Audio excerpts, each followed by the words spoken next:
That's right, it's time for more training on Project 2025. It's time! It's time for Project 2025 training. We're back! It's been a hot minute. But you know what? We need to get Project 2025 certified so we're prepared for the fascist takeover of America. Who's with me? Huzzah!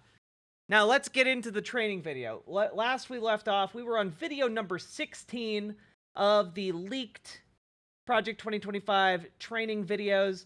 This one is called The Art of Professionalism, which, as many of you know, Trump supporters really need some guidance on. So hopefully we will learn how to be true professionals in the MAGA administration.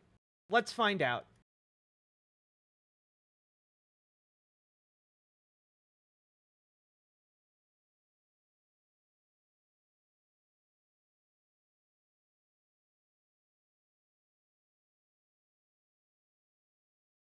Hi there. My name is Chris Hayes. I am the Careers Coordinator at the Leadership Institute here in Washington, D.C. Today we're going to talk to you about the art of professionalism. I'm joined by Caroline Levitt. Yes, great to be with you, Chris. My name is Caroline. Wait, I'm sorry. He's the Careers Coordinator for the Leadership Institute. So basically, he is the middleman who is paid by some nebulous benefactors for his Republican think tank to place conservative ideologues in various positions. And this woman is the former assistant press secretary to Donald Trump. Caroline Levitt, and I am a former political appointee in the Donald J. Trump administration, where I served in the White House press office as an assistant press secretary. She's gonna teach you how to be in the eyes professional of many while in doing the world, fascism. This every 4-year ceremony we accept as normal That's right. is nothing less than a miracle. America In is... America, we understand that a nation is only living as long as it is striving. It's only alive for as long as it's living. That's right, folks. Only a few generations have been granted the role of defending freedom in its hour of maximum danger. We must defend freedom by being free. Will revive and will prosper. We are gonna make Whether we sure go forward together America's with great courage again. or turn back to policies that weakened our economy, diminished our leadership in the world, America's future will be in your hands. America's future is in your hands. I have fucked it up thoroughly, but ignore that. It's going to get better via some unknown mechanism. All right, so we're here to talk about professionalism, the art of professionalism. There are a few things that you're going to want to keep in mind as we're having this conversation today. The first of those is that things are a little bit different now than they have been in years gone by. So the days of working at a company for 50 years and getting your gold watch at the end of it are probably over. We're more in the place where people wear sneakers and jeans to work. So things are a little bit different. There are, however, some things that haven't changed. And we're going to talk about what are those characteristics that make a professional a great professional. So we're going to talk about all of that today. And then we're going to get into how does a professional interact with their colleagues? How does a professional interact with their boss? And how does a professional interact with others in the movement?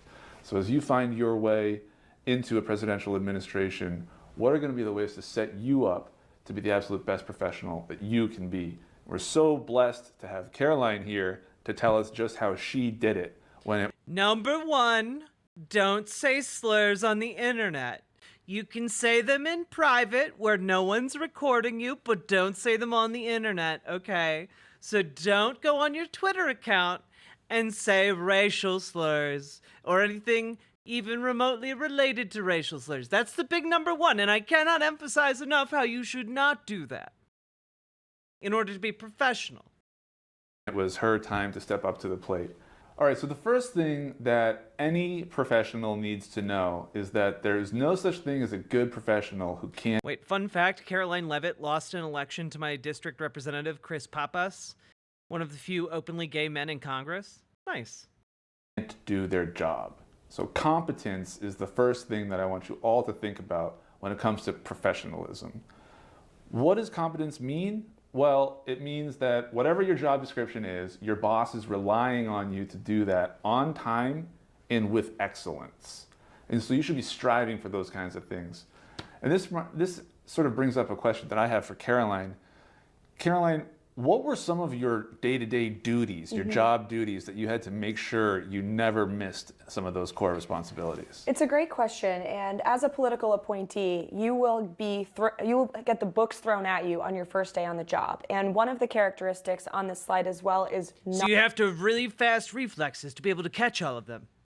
Knowledge, and that's a very important characteristic to have. However, you have to understand, as your first day as a political appointee, regardless of which branch you serve in, which agency you work under, you're not going to know everything. You're not going to have all the knowledge, but competence is key. You have to be resourceful. Don't go to your boss, who is definitely going to be a lot busier than you are, and ask them questions that you could have the answers to yourself first. So that's a great piece of advice that I learned firsthand, was figuring out all of the answers to all of the questions that I had, using my colleagues, using the resources that were given to me in the White House. Definitely don't ask the people in charge what you should be doing.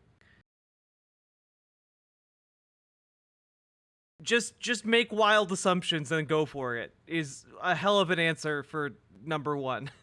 White House press office before I took that to my boss. And many times you'll realize you can solve problems on your own before you bug your superior with them. That's so spectacular. That's so spectacular. Scrounging about like a survivor in a post-apocalyptic hellscape of an ideological wasteland is really the way you want to go about running your department. It's true. It's true. Resourcefulness is on the list, 100%. If you want to... Useless legs? Wait, but what if it takes you like 2 hours to figure out something you could have learned from somebody in 10 minutes? Excellent question. And she's telling you to shut the fuck up about that, because you should waste your own time. Be considered good at your job, not only by your boss, but by your boss's boss and by your colleagues. Being able to problem solve is going to be a part of it. So basically what they're telling you is they want you to fake competence at a job that there is no way you are actually able to have the existing skill set to do, because you're a political appointee. And because this training program is meant for people who have no experience in this particular field, the people coming in don't have any idea what they're doing or what they might be assigned to do. So, like, there's no way for them to be prepared here. sometimes things will happen and that's not your fault. It's not even part of your job necessarily. But if all you do is bring that problem to somebody else, you're really just making their day harder. Mm-hmm. If you're somehow able to instead solve it or get halfway to the solution before you bring it to somebody else, you're going to put yourself in a much better stead with that person and with the people around you. Mm-hmm. So I think that's excellent, excellent. Thank you so much. You talked about knowledge too. That is critical. So who is the guy in this picture? I genuinely don't know. I know this is put together by the Heritage Foundation, but like, who is this guy? I mean, I assume he might be like one of the Heritage Foundation founders. In addition to being good at your job, you want to be someone who knows answers, right? So there's what am I supposed to do? Yeah, this is evil Chris Hayes, not to be confused with moderately okay Chris Hayes. What am I getting paid to do?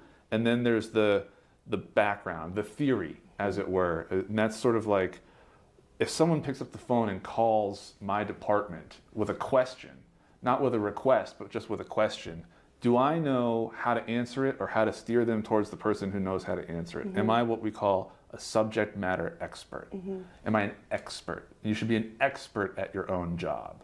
That is a true professional. I think. Oh, okay. Great advice. Just be an expert at your job, Fivehead, even though you're being appointed to it. I think there's a few different types of knowledge, too, that I came to learn during my experience as a political appointee, particularly in the White House press office. There certainly is an institutional knowledge that comes with being a first-time political appointee, and you'll find that as you work weeks, months, and years in administration, you come to acquire that institutional knowledge over time. But knowledge that you can go. Who is a good Chris Hayes? The good Chris Hayes runs All In with Chris Hayes over on MSNBC, and he's probably one of the better political commentators on that network. Go and get is that day-to-day knowledge about your specific job. For me, as an assistant press secretary, that was reading up on the news of the day. It was part of my job to prepare the press secretary for her daily briefings in the White House podium, and I wanted to make sure that I knew the news as much, or if not better, than she did. So if she had a question, she could come to me and I would provide her an answer. So being well-read is a great way to acquire knowledge. You have the resources that you need at your fingertips in this digital age. It's true. Reading is a good way of acquiring knowledge. Thank you for that advice. So use them, and the most well-read person in the room is usually the one who's going to have an answer for their boss. That's such good feedback. Thank you. I couldn't agree more. And I really, really also appreciate your comment about institutional knowledge, specifically when you're heading into a place like a presidential administration where so many of the jobs are specific. They don't exist elsewhere. And so there's no way. But be an expert at that job, that you don't know which one you're getting, and also, you know, it doesn't exist anywhere, but be an expert at it, okay? That's great professionalism advice. To know precisely how this has been done in the past, except for to find someone who's done it, right? And so to understand. Yeah, this is intended for the lowest common denominator. And if I don't know the answer, who does? Like, to get to that answer, that's your job. And so finding that answer is critical. Either solve for it, know it ahead of time through your own research, or find the person who does know it. Yeah, one of the things that I did when I was hired in the White House press office and moved from another office in the White House was I wanted to know how previous press secretaries ran their office. And so I actually ordered books from Dana Perino, who was the White House press secretary under George Bush. She was only the second female press secretary to ever do it. I also read what Sarah Huckabee Sanders put out there in the media when she was the press secretary, so I could understand the challenges that they faced in that role, so I could better help my boss in her role. So moving on from knowledge, there are a few things that have to do with your own character. So these are intended for the brain dead? Yes, they're intended for the brain dead foot soldiers that will enable a fascist takeover of America, yes. We've used conscientiousness and integrity to talk about these things. Those are the watchwords, but those are the politically correct words. I encourage you to think about however it is you think about this. I want you to focus on it. And what I'm talking about is do what you say you're going to do. So be reliable. Be someone that is dependable, who if you say... you mean it's not very professional if you just lied to people? That's crazy. Whoever would have guessed? Something will happen by Friday, and it's Thursday afternoon, and you're not where you want to be. Looks like you might be having a late night at the office, right? Because I said I would get it done by Friday, and a professional gets done what they say they're going to get done. And the other thing is, if in that same exact scenario, well, then it's like 6 p.m. and I get a phone call from a family member. I've got to go respond to something, and so I don't get this work done by Friday. I have to own that. I have to say, I know that I said it would be done by Friday, and I have failed to do it. Here's why. Here's what's going on. It's my fault, but here's what I'm now going to do. Here's the new deadline. I will hit that deadline. And so owning that, so owning your own mistakes, but also being dependable and being a person of your word. So we've talked a little bit about the skills side of things, and now I'd like to talk more qualitative. So just to be clear, the skills side of things was, to summarize, just be an expert at your job, Fivehead, and don't lie. Cool. We're going to move into the second 4 characteristics: respect, emotional intelligence, appropriateness, and confidence. So let's talk about the first 2 together: respect and emotional intelligence. Respect here generally means treat other people with respect and treat yourself with respect. So don't be groveling and don't be arrogant. Carry yourself as though you're someone who deserves to be where you are, because you are. By the same token, so do the people around you. and treat them as if they are also someone who has earned the right to be where they are. And Whoa, whoa, whoa. That sounds an awful lot like lib shit. Treating other people with respect? What if one of them happens to be a trans woman, huh? Huh, Chris Hayes? Am I supposed to start respecting pronouns? Oh my gosh, is this getting woke? Fucking pronouns! And I like to use a phrase called assume positive intent. So even when there might be a dispute among employees, assume that everybody has the best outcome in mind, but they might be in disagreement about how to reach it. So Olympians, those are I the don't first know what you two. mean. And emotional intelligence is critical to understanding how to navigate those. So Caroline, do you have any thoughts on situations, the high stress environment, anything you can remember where assuming positive intent and treating other— Yeah, like the assumption I am forced to make based on the fact that so many of these videos focus on basic elements of functioning in a social group is that they're really scraping the bottom of the barrel. Like they're literally getting any Tom, Dick, or Harry who's willing to sign up for this program. other people with respect led to some good outcomes? Absolutely. There will be many a times where you are working in an administration and there are very high pressure situations. In my experience, working in the press briefing room where the news cycle is ever changing, it's 24/7, and we would spend all morning from 7 a.m. to 1 p.m. briefing the press secretary, preparing her for the daily briefing, and then 5 minutes before the briefing call, major news breaks, or the president would put out a statement, and it would really change the way that we knew we were going to be questioned by the White House press corps. Or the president would put out a statement, meaning that the president would just fuck up all of your plans constantly. Oh my God. Donald Trump was just constantly screwing you guys over, and you still want to hold water for him. Those were some of the most high-pressure moments of my life, knowing that the White House press corps was out there going to berate my boss on something. I mean, education makes a lot of people act better and not malicious, but like, it's not a silver bullet. It's not a cure-all. That we had not covered throughout the day. And rather than get stressed out, cry, or have a negative emotional response, you have to pull yourself up from your bootstraps. You have to be prepared. You have to just obligatory pointing out that pulling yourself up by your bootstraps is not a possible thing to do. So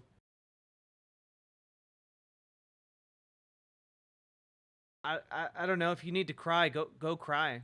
Have a department that functions whether or not you're there, so that you can like go take like individual members of your department can go and like cry if they need to, you know, like, my goodness. Execute in that moment. Like things should be functional enough where like if you need to take a sick day because you got, I don't know, rabies, your entire department doesn't fall apart. That's common sense. You have to be there to support the people that are counting on you to do your job. And Jack, when that you're the sounds like boss big someday, government. you'll be hopeful and helped by your employees who are there to help you and assist you in those moments. So high stress environments will come. That's the nature of working at the highest level of our government. Just be prepared for those. And if you fail to prepare for those moments, prepare to fail. That's why reading and those Correction, nine-tailed witch. Rabies is mostly fatal.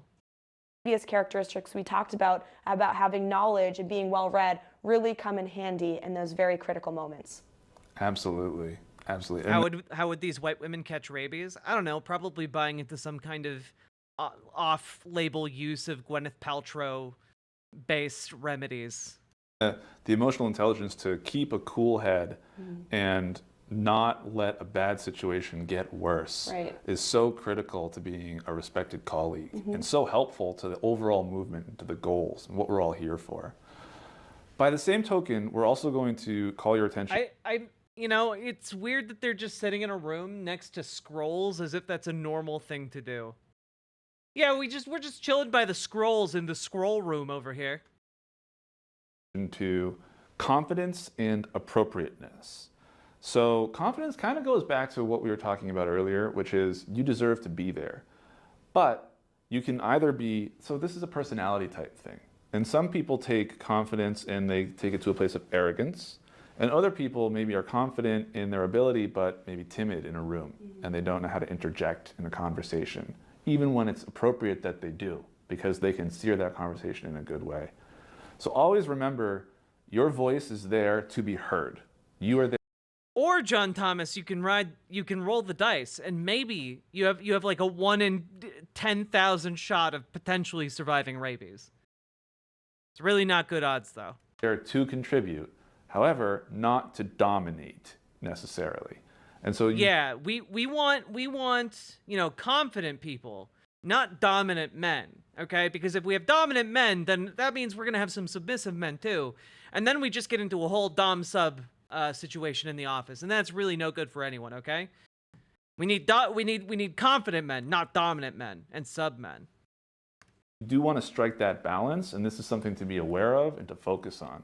Appropriateness is essentially the idea that when you're at work or when you're getting coffee before work or at a happy hour after work, you are with the people who you work with.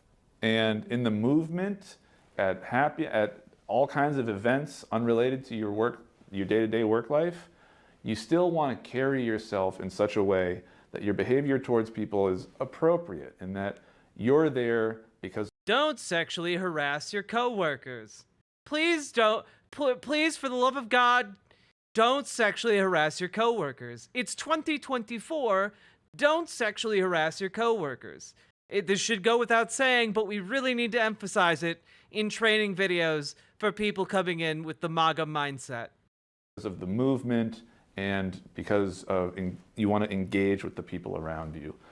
Caroline, can you think of any times where maybe even in your own experience, you wish you would have said something, it would have been helpful, but you just kind of let the moment go by? Or on the positive side, a time when you were nervous about interjecting, but you did, and it was really to everyone's benefit? Yes, absolutely. Confidence is key. You have to have it or else you're going to fail. Know that you are here for this moment. You were hired for this position. You were chosen for this position, and that in itself qualifies you to be there. You're not going to know everything, as I said previously. Sometimes you're going to have to fake it till you make it a little bit, but you should always be... What did I say earlier, guys? What did I say earlier? Literally, I was like, they're just telling you to fake competence, right? Like, they're literally out here being like, okay, yeah, you might have to fake it till you make it for a while. That's literally what they're telling people to do.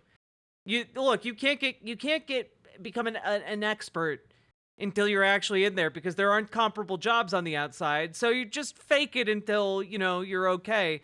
By which, this is a very roundabout way, by the way, of basically telling people you are there to rubber stamp whatever Donald Trump does.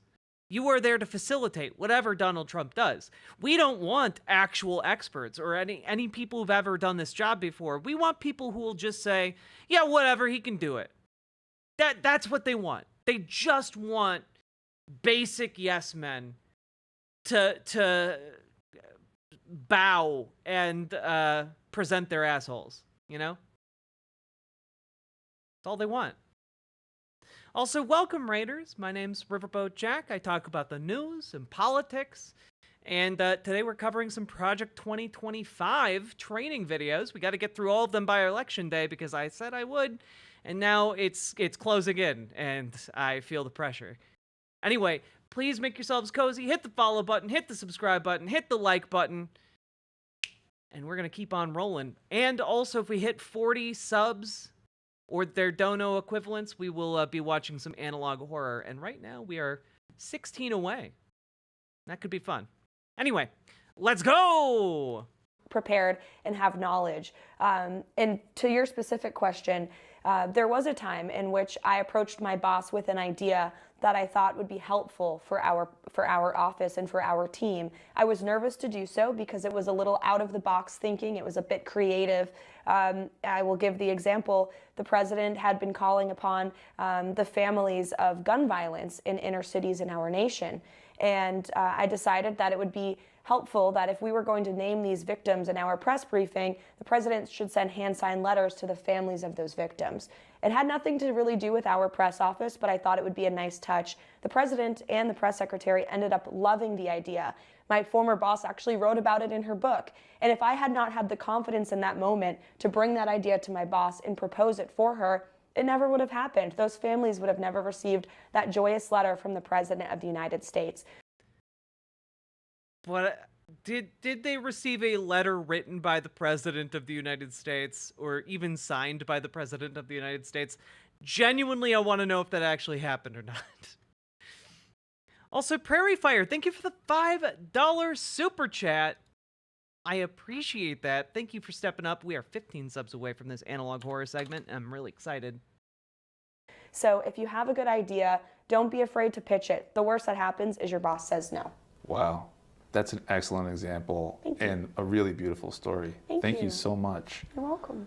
All right, now let's talk about your boss. The first thing that everyone should know about their boss is that their boss has a boss.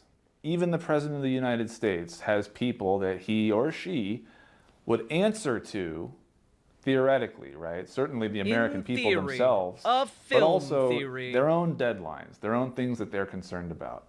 And so when we talk about bosses, just always remember that your boss has things on his or her mind that you might not have thought of yet, and they're not just waiting for you to come talk to them. So the big thing that you always want to remember is attitude. Always go to your boss with the appropriate attitude, never with a sort of petulant or kind of complaining. Oh, you mean you don't want to whine at your boss at work?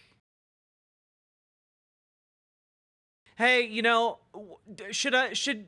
maybe we should cover this part because maybe MAGA folk applying to be appointed to bureaucratic positions in the government might not know. Hey, guys, don't walk into your boss's office and shit your pants.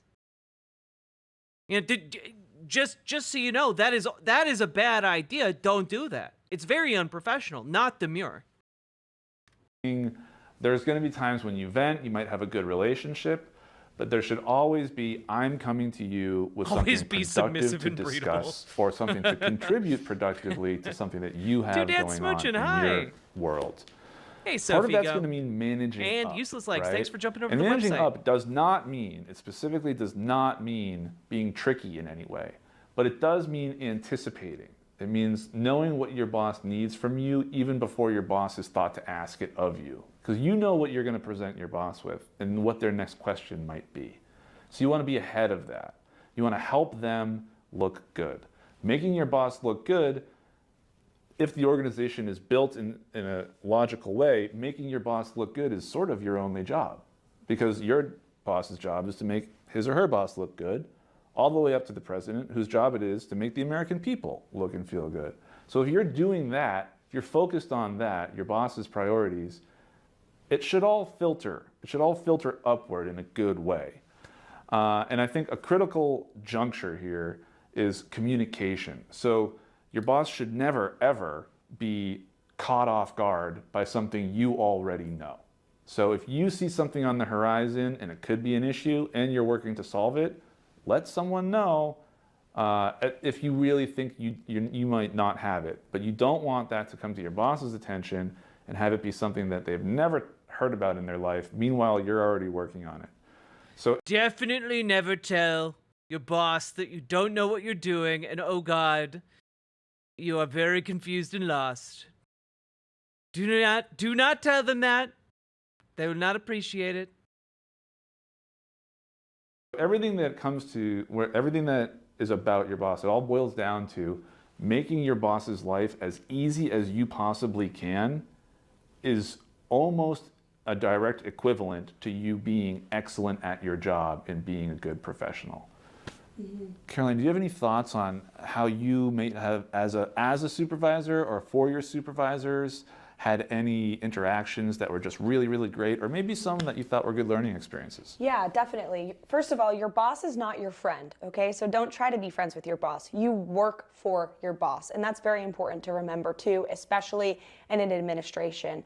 And also, don't pester your boss with things that are unnecessary to bring them to their attention. You should approach your boss when necessary, when there is information that you need to bring to their attention, when you are finishing a project for them, or when you have legitimate questions that, again, you have not already done your due diligence to figure out on your own. Can't do horror but will stick around till then.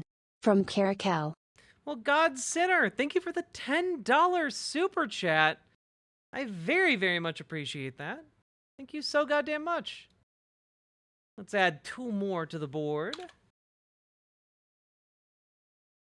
Here we go.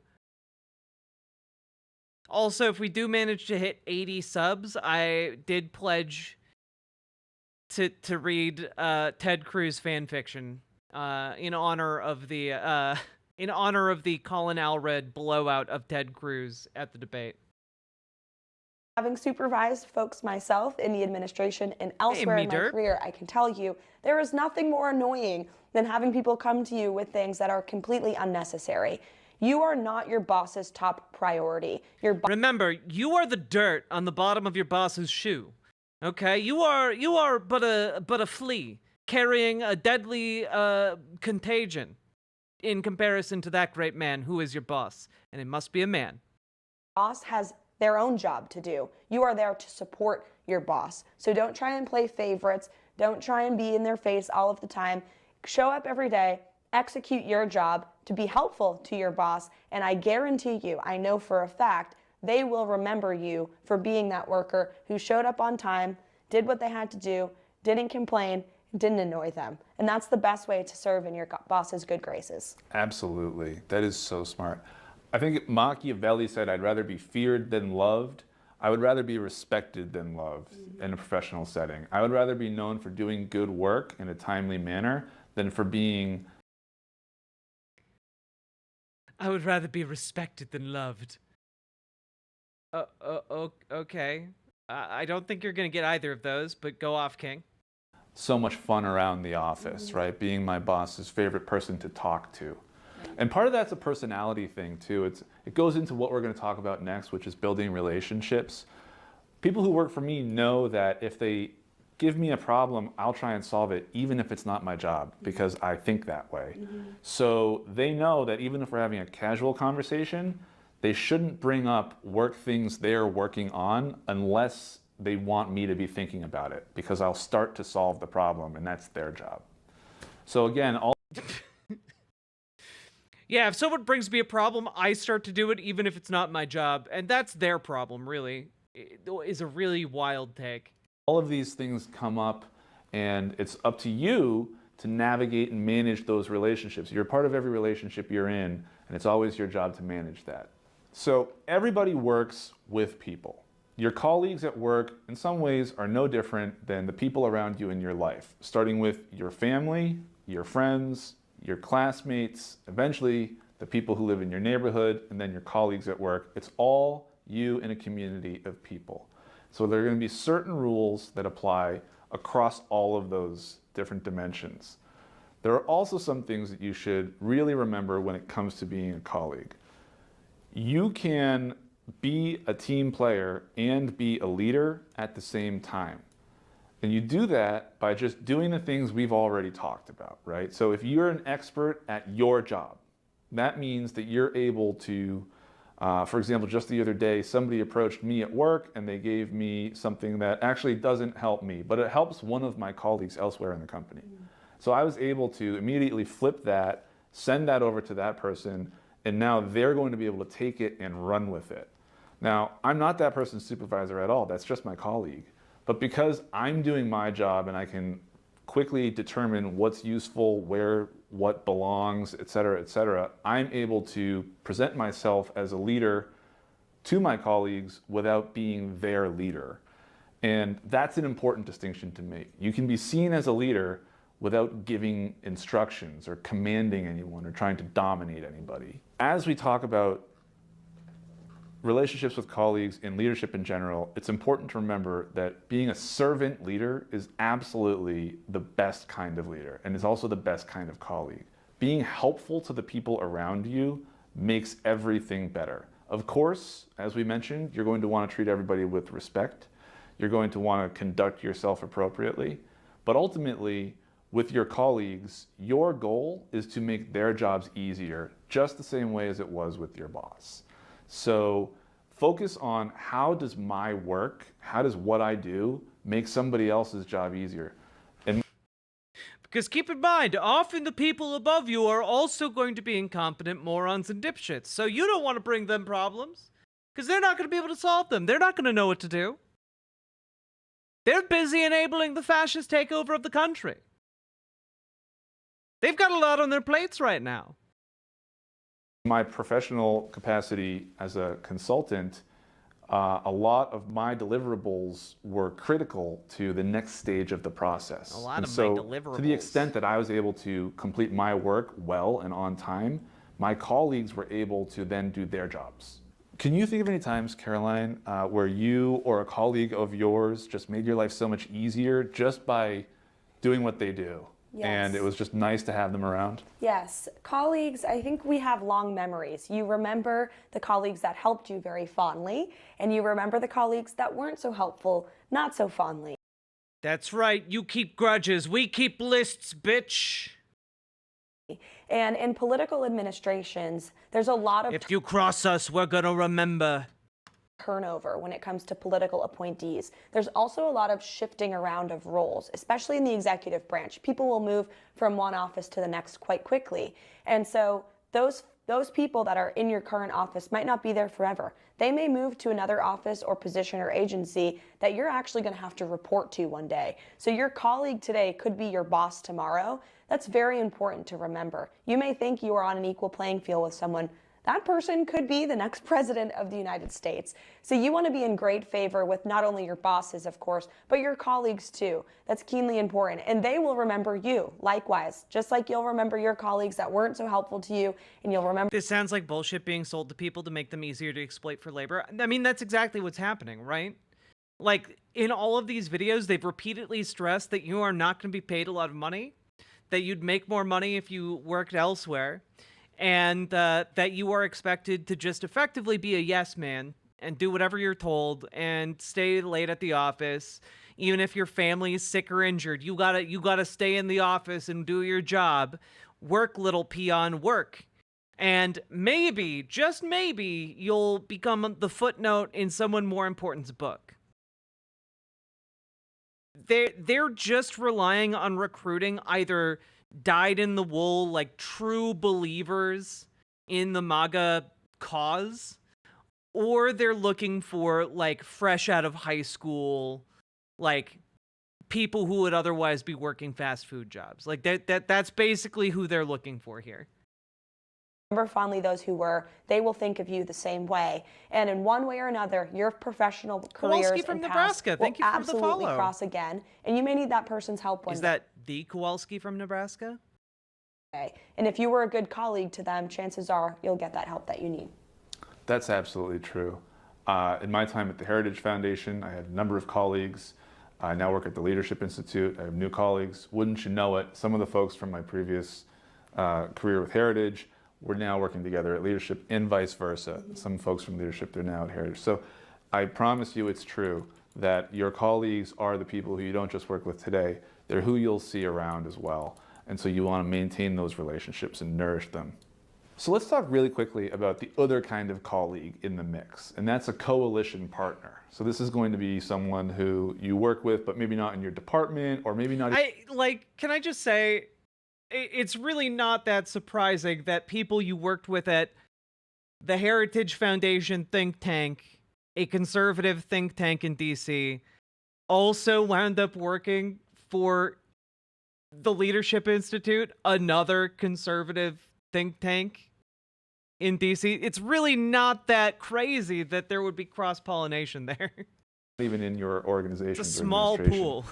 And I think a good example of this, which kind of ties us together, is Leadership Institute, we have a lot of guest lecturers, and so that's my colleague in a certain sense, and Kaylee McEnany is one of them. And so she's helped us out with a lot of great events that we've done in the past. And you know Kaylee as well. And that kind of makes us all coalition partners. Yeah, and the way that I came to Kaylee McEnany's being on her team in the White House was through a former colleague of mine in the White House, but he was also sort of a coalition partner too, because he worked in an entirely different office, but our job descriptions commingled. We had to help each other out with projects, getting them across the finish line. And it came to a position where he became close to Kaylee. I had heard she was bringing in a new team of press staff, and he put my resume on her desk. And that was... Wow, what a magical moment that must have been. But it has nothing to do with what we're currently talking about, really, other than if you're nice to someone, maybe in the future someone will put your resume on someone's desk. What an aspiration. Wait, why are there so many women in these groups? Don't these right-wingers think that the women should hush and be in the kitchen? Yeah, well, they want to use useful women, you know, to basically push their agenda, to soften it, you know? Don't know why, but really want to hear the TED fanfiction. Hope it will be a video if I miss it. Oh, it absolutely will be. 100% subscribing. God Sinner, it will absolutely be a segment if it happens. I'm trying to be better about clipping my segments. Thank you for the $50 super chat, though. I really, really appreciate it. That puts us at 37 subs. We are almost at Analog Horror here, folks. And that will be very exciting. Thank you so goddamn much. Jack has the cutest smile when they're being snarky, like you caught the canary. I mean, it really does feel like that in my brain, yeah. But, like, no, like, Lady Ringcloud, they believe that if they have women making conservative points, that it softens their image. You know, they play into the patriarchal expectations of women and they weaponize it for their core demographic, which is white men. You know, like, that's their core demographic. And so, like, they put, you know, blonde women like this for, like, Analog upfront Horror in order to achieve that. And me Derp, thank you for the $15 dono. We have achieved it. Thank you very much for oh god, for Cruz. There we go. Now, we'll do the Analog Horror, but we have to finish this first because this is going in the playlist for Project 2025 videos. We can't just drop it. All right, here we go. It's always blonde white women. There hasn't been a single person of color woman. Well, yeah, because they don't care about people of color. Like, they're directly catering to the one group of people they do care about. Which also isn't white women, by the way. It's mostly white men. Someone, when I was just working with him, I was just there to do my job and execute at the time. I never imagined that he would be kind of that building block, that coalition partner, that link to getting me to the job of my dreams in the administration. And so anyone you come across, whether they work directly in your office, department, organization, or not, treat them with respect, do your job on time. They will remember that, and then they'll be willing to put their neck out for you and recommend you for a job later if that time comes. Absolutely, that's so true. There's nothing better than a sterling reference from a trusted source. And so remember that reference could come from anywhere, and it's all going to be based on your level of professionalism and your ability to execute. That's an excellent story. Thank you so much. You're welcome.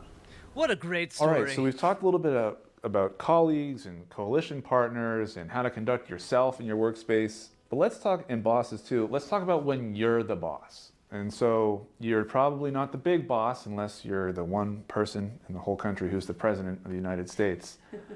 But you will be in a position... Or unless you're the protagonist of Metal Gear... the Metal Gear Solid 3. But far-flung into the future. ...of leadership, and you'll have a title. Why is the camera and authority moving? over the people. Because the production of these videos is utterly baffling to me. It's like an alien filmed all of these. Who will be working for you or reporting to you. So how do you handle that professionally? What does a good boss look like? And what I'd like you to, the image I'd like you to have in your head is a duck on water, right? And so the water can be really turbulent, tempestuous. The water can be really watery. But the duck is floating on top, and the legs are if you've ever seen the little duck feet under the water, they're moving really fast, right?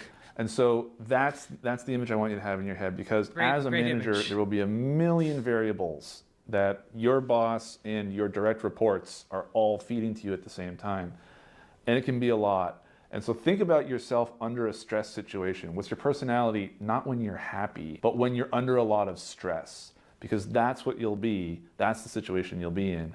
That's the personality that needs to be cool, serene, and calm, right? Yes. And the reason that you want to do all these things is because what you put out is what you'll get back. So if you're an angry boss, you're going to have angry employees. They'll be mean to their coworkers. Your boss is going to not want to talk to you. You'll have a bunch of You'll have a bad meanies. relationship there. Can't have And that's that. bad. So you want all of those things to not happen, and that means you stay calm. And so when you do that, you will become a champion for your department. You will be the best advocate for your direct reports. You will be the one who makes your boss look good. And your department will therefore look good to your boss and your boss's colleagues. Maybe they're at the VP level, depending on the organization you're in. If it's a presidential administration, they'll be higher up, and they'll be in different conversations. And you'll look good in those conversations. Like, so much of this is just trying to trick dumb people into applying for this. You know, into feeling good about this. Like, whoa, important people might think well of my performance. That's what I've always wanted. Hell yeah! This is the epitome of my ambition. God. Conversations. So those are all things that as a boss you want to do. You want to champion your own department. And you want to remember that the work that comes out of your department reflects on you. Even if people think you're a great guy or a great gal, if the work coming out of your department isn't top notch, it reflects on your ability to lead. So those are all things that you're going to want to think about, in addition to the day-to-day minutia of just doing the job. Caroline, you've managed people, and you've done a lot of entrepreneurial and really just prestigious stuff in your career. Can you talk to us a little bit about some of those experiences? Sure. Well, I've had a unique experience. I served in the Trump administration, as I discussed previously, with some real-world examples.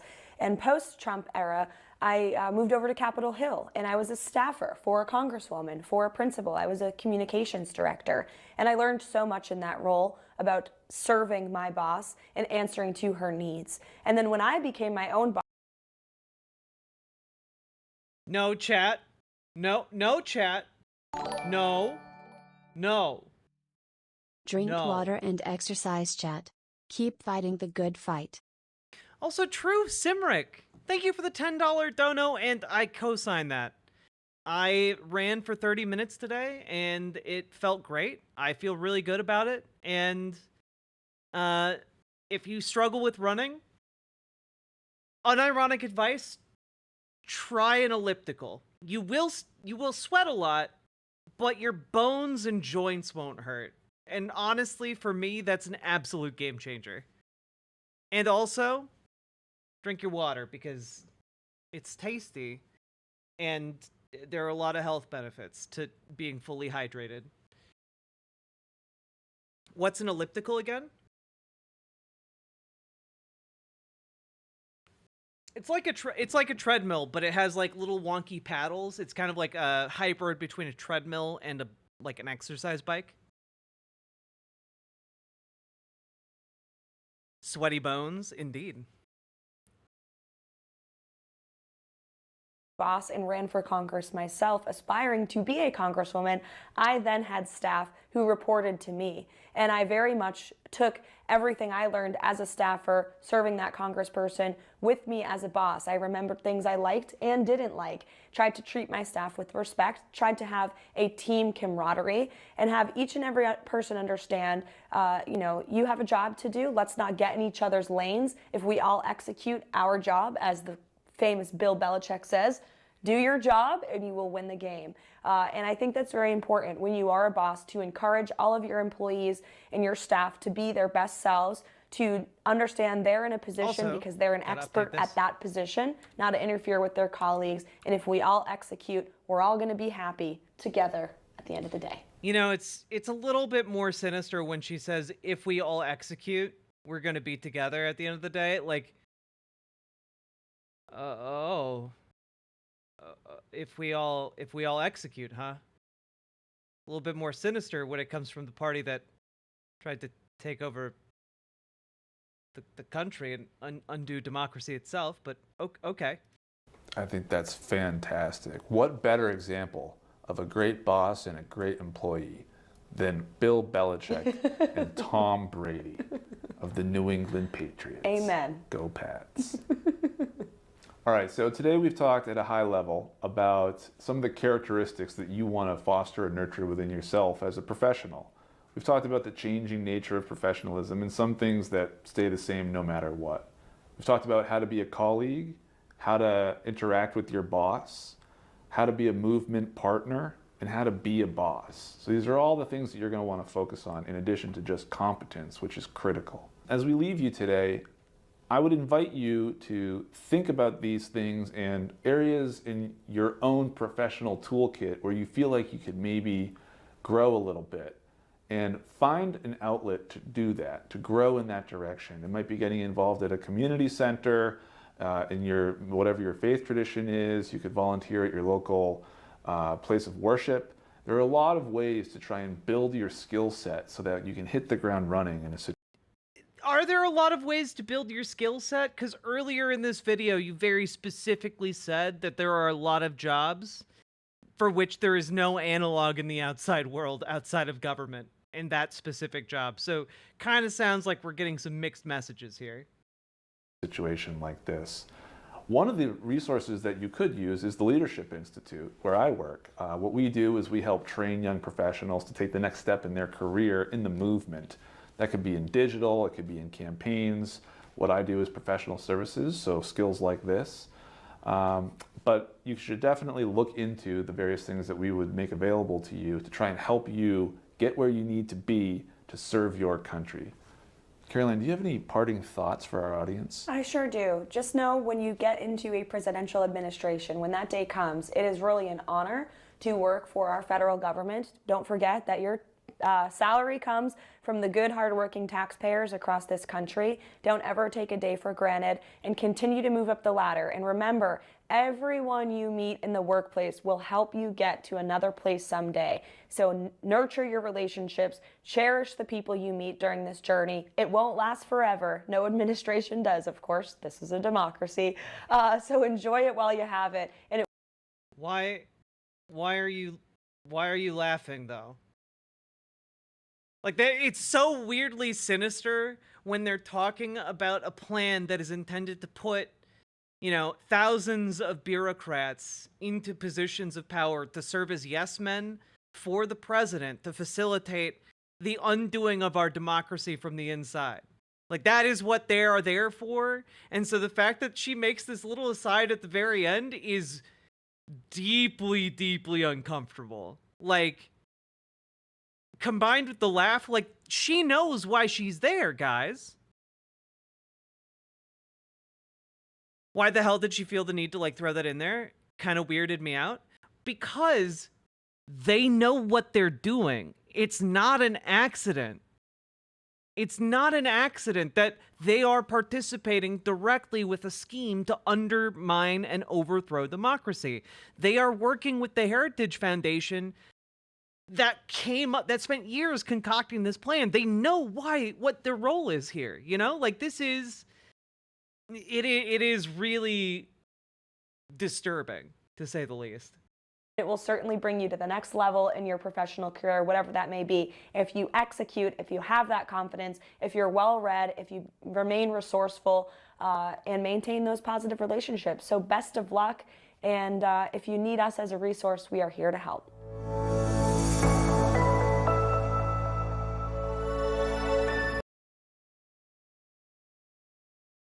God, okay. Folks, you have officially unlocked analog horror. Let's get ready.